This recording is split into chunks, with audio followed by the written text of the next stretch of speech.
Hey, welcome to Devlog number 3. And gosh, just saying the last couple days, Amanda and I were working on the game and we accomplished a ton. So, everything that we had on our list to get accomplished yesterday and today, we did, and it has turned out really great. And I did a couple things that I think helped me in the long run be a little bit faster at my development and something I should have built in at the very beginning. But anyway, let's take a look at where the game is now. And I'm going to go ahead and hit play. And it's great because what we were able to get accomplished was I set up, people on the board right now. This is probably going to change, but just empty prefabs that are representing the people on the grid. And I'm able to go ahead and roll my dice. Of course, they give me a disaster and a percent, and this is going to be an earthquake. And so now I have the disasters actually being able to be placed on the board. Last week I didn't have the disasters at all. Now I have the disasters, and you can actually place them and they actually do their job. So we're going to have an earthquake, and it's going to kill 100% of the people that are inside of its range. So I'm going to go ahead and continue. So now I can place, and then once I place, then I give it a direction that it will go. Now I need to take that arrow off. I forgot to do that, but the earthquake will expand out and it'll kill everybody within its quake zone.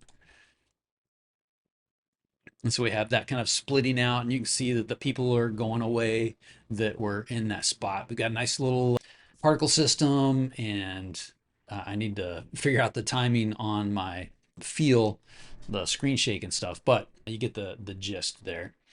And then one of the problems that I was having was that, I wanted to work on maybe the storm, and I was having to hit the dice over and over and over again until I got the storm to then see how it was working and doing the thing that I wanted it to do.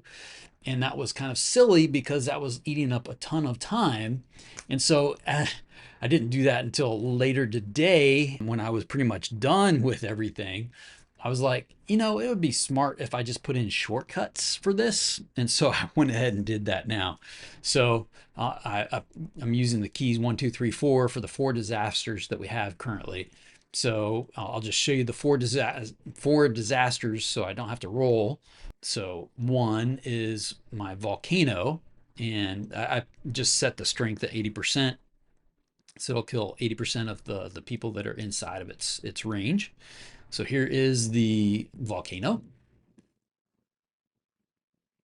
Yeah, we've got the particle effects all working. Yeah, it's turning out pretty good so far. And we'll spend a lot of time on polish later. So that's the volcano. Let me show the storm. So here we can place where the storm is going to go. And I choose the direction that the storm is going to go. And I let it go. And now you can see I've got the storm. It's got rain. It's built off a particle system. Got some lightning in there. And again, it's killing, as its collider is going across, it's killing the specified percentage of people within its range. And then I've already shown the earthquake. And then the other thing we have is the tornado. And I love this one. This is so fun.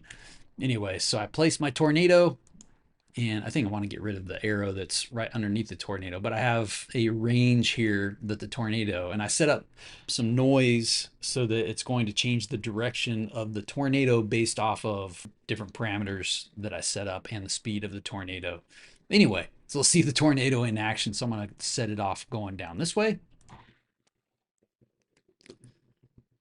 So we got a little particle system that's, spinning stuff across, and you can see it's destroying stuff on the board. Yeah, there we go.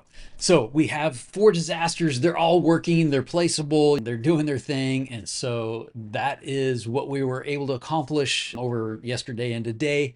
And it's just so fun and exciting. And I'm having so much fun making this game. So next week, hopefully, we're going to start working on doing some generative stuff. I want to generate the people on the board. And I think the idea is that we're going to pick one of the tiles where people are going to start populating the earth, I guess.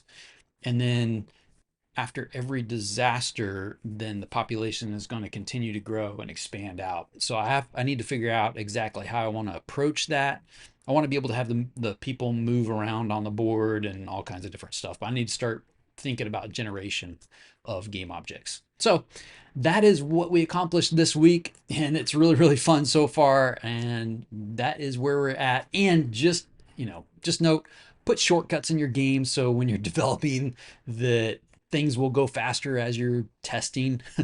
I didn't do that until after the end of the day, but anyway. All right, that is Devlog 3. Peace.